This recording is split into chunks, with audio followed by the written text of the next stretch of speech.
Michel Collomb, suite à votre intervention sur Investigation et votre débat chez Frédéric Tadaï, nous avons reçu énormément de questions. Voici la première. Puisque l'intervention française est calculée et stratégique, comment expliquez-vous qu'elle soit le fruit d'un appel à l'aide de la part du Mali? Eh bien, chaque fois que les puissances coloniales, États-Unis, France, décident d'envahir un pays, ils s'arrangent toujours pour trouver des collaborateurs sur place. Le soi-disant président malien, en réalité par intérim, qui les a appelés ou qui a été forcé de les appeler, est une marionnette qui a été installée par eux et qui n'a aucune légitimité. J'ai eu l'occasion de discuter avec des étudiantes maliennes de retour de leur pays. Eh bien, c'est l'enfer dans les régions conquises par des islamistes. La femme malienne est la première victime de cette invasion. Oui, je voudrais faire deux remarques. La première, c'est que il n'y avait pas tellement de sollicitude de la France à l'égard des femmes maliennes sur le territoire français. En général, on les faisait travailler dans des conditions dégueulasses ou on les remballait dans des charters. Que les femmes maliennes et leurs enfants souffrent de la faim, de la pauvreté, de la malnutrition, de pas de soins de santé, ça aussi, la France d'en haut s'en fichait complètement. Donc c'est une sollicitude un peu rapide et surprenante. Maintenant, c'est tout à fait vrai que les fanatiques qui s'appellent islamistes, mais pour moi ce n'est pas une question de religion, font subir des choses abominables. Aminata Traoré, l'ancienne ministre de la Culture du Mali, avait dès novembre mis en garde contre le danger d'une guerre. Et je pense que du moment qu'il y a une guerre, il va y avoir aussi de tous les côtés des violences contre les femmes, et c'est tout à fait vrai.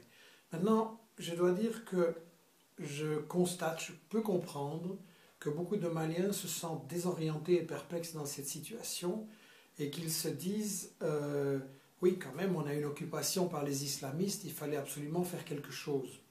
C'est vrai que quand on a le loup qui rentre dans sa maison, on est peut-être content de voir arriver le chasseur, mais la question à se poser, c'est la France ou Mali, est-ce que c'est pas le chasseur qui a fait rentrer le loup dans la maison pour avoir justement un prétexte pour intervenir? Savez-vous qu'au Mali, des musulmans, des chrétiens, des animistes vivent en paix depuis des siècles?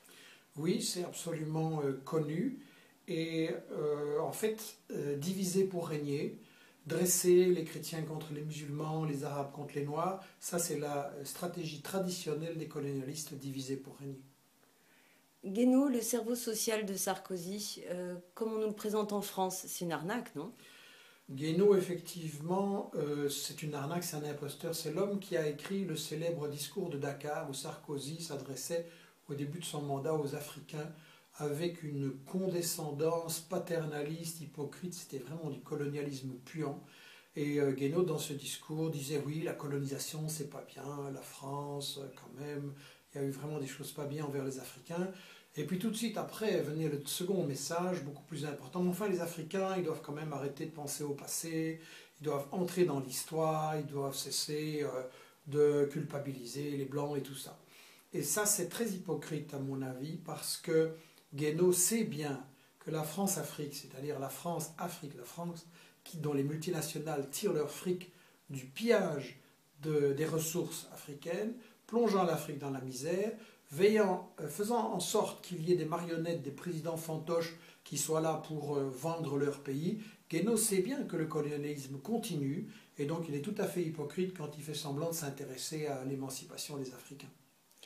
Dans cette affaire, l'Algérie, elle est avec ou contre la France? Alors l'attentat qui a frappé l'Algérie tout de suite après l'intervention de la France au Mali pose énormément de questions. On n'a évidemment pas toutes les réponses sur ce qui s'est passé en coulisses. Moi, je ferai remarquer deux choses qui sont très bizarres. La France intervient au Mali contre des islamistes. Et puis, quelques jours après, on a des islamistes venus de Libye, contrôlés quand même largement par la France, qui commettent un attentat, où ça, pas dans un pays africain où il y a beaucoup d'intérêts français, où ils pourraient frapper, non, en Algérie, le pays qui était en fait contre la guerre et qui disait depuis des mois qu'il fallait négocier une solution pacifique. Donc, on frappe l'Algérie. Pourquoi? Et deuxièmement, on ne frappe pas Total, on frappe British Petroleum, un concurrent de Total. Je pense qu'au fil des temps, on apprendra beaucoup de choses sur les dessous de cette bizarre manipulation. Et je voudrais ajouter que l'Algérie, en fait, elle est un peu coincée elle ne peut pas s'opposer frontalement à la France, parce que vous savez, quand il y avait l'affaire libyenne, Sarkozy a dit à un de ses proches, après la Libye, ça sera la Syrie, et après la Syrie, ça sera l'Algérie. Et l'Algérie, clairement, elle est visée parce que, comme je l'ai déjà dit, c'est un pays qui a du gaz et du pétrole, c'est un pays qui le garde en propriété publique, c'est un pays qui résiste à Israël, c'est un pays qui résiste à l'OTAN. Et donc, il y a une curieuse partie qui se joue là. Je crois que cette guerre, elle a aussi pour fonction d'obliger l'Algérie à s'intégrer et à obéir à la France, en fait. Que pensez-vous du rôle joué par Al-Qaïda? À mon avis, Al-Qaïda, je ne vais pas entrer dans une longue analyse ici, mais c'est largement un écran de fumée pour cacher le vrai projet des États-Unis et de la France, qui est de recoloniser l'Afrique du Nord, l'Afrique de l'Ouest. C'est un écran de fumée. En fin de vidéo, vous parlez des conséquences indirectes sur l'emploi en France. Avez-vous étudié l'aspect énergétique? Je pense que cette question muselle l'ensemble des citoyens. Oui, écoutez, c'est pas le risque que la France manque de sources d'énergie qui est le vrai problème.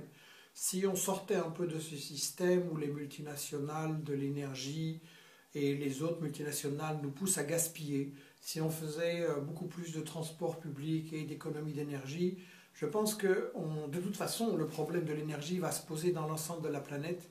Et en réalité, l'énergie maintenant, dans la société actuelle, on utilise le gaz et le pétrole comme source de profit énorme, comme moyen de chantage envers les grandes puissances rivales et particulièrement la Chine. Et donc je crois que, en fait, l'énergie est le théâtre d'une bagarre. Et maintenant on a du gaz, du pétrole et il y a l'uranium, bien entendu, dans cette région du Sahel. On utilise en fait l'énergie comme un instrument dans la rivalité entre les grandes puissances. Les États-Unis s'en servent pour faire chanter leurs rivaux, pour garder leur position de domination mondiale. Et la France essaye de faire la même chose. Ce qui se passe au Moyen-Orient, en Afrique du Nord et surtout au Mali, reflète-t-il pas le conflit antagoniste entre deux projets? Un, le projet moyenâgeux, théocratique, anti-femme, intolérant, obscurantiste. Deux, le projet néocolonialiste du capitalisme, la mainmise sur les richesses du globe, tout en asservissant, appauvrissant les peuples de la périphérie. Oui, on essaye de nous faire croire qu'il faut choisir entre l'Europe, les États-Unis et le néocolonialisme, pardon, ou bien alors les affreux islamistes. Et c'est ce que Guénaud me disait dans le débat chez Tadei. Mais c'est un faux choix. Sur le fond, ils sont d'accord. Il faut savoir que ces islamistes ont une doctrine économique et sociale complètement à droite, complètement néolibérale. Moi, je crois que la contradiction, elle n'est pas du tout comme on nous le dit. C'est un faux choix. Et le véritable choix, c'est une troisième voie. C'est ce que font Chavez et Evo Morales avec l'argent du pétrole ou du gaz en Amérique latine. En reprendre le contrôle et l'utiliser pour mettre fin à la pauvreté. Donc le monde arabe et le monde africain se trouvent confrontés au même choix, ou bien les richesses naturelles, le travail des gens, ça sert aux multinationales, et donc les gens d'en bas vont rester pauvres, ou bien ça sert à éliminer la pauvreté et à donner un avenir à tout le monde. Autour de moi, les gens sont surpris de mon indignation contre la guerre. Combattre les horribles islamistes semble justifier cette guerre. Qu'est-ce que ça fonctionne bien, cette propagande de guerre?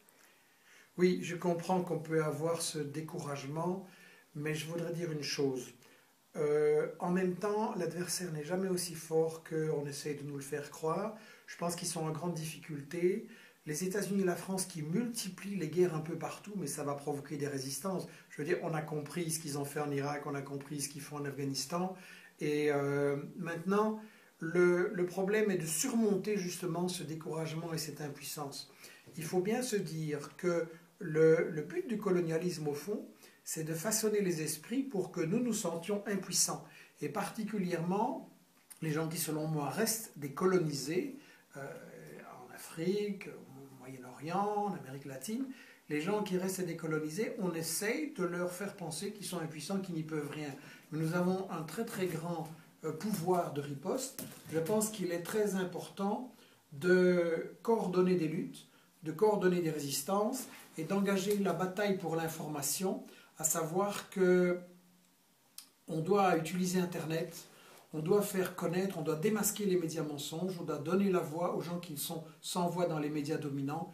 Et moi, je pense que si on applique cette idée, nous sommes tous des journalistes, nous avons tous la responsabilité de faire connaître la vérité, on peut très très bien mettre la guerre en échec. Merci Michel Collomb.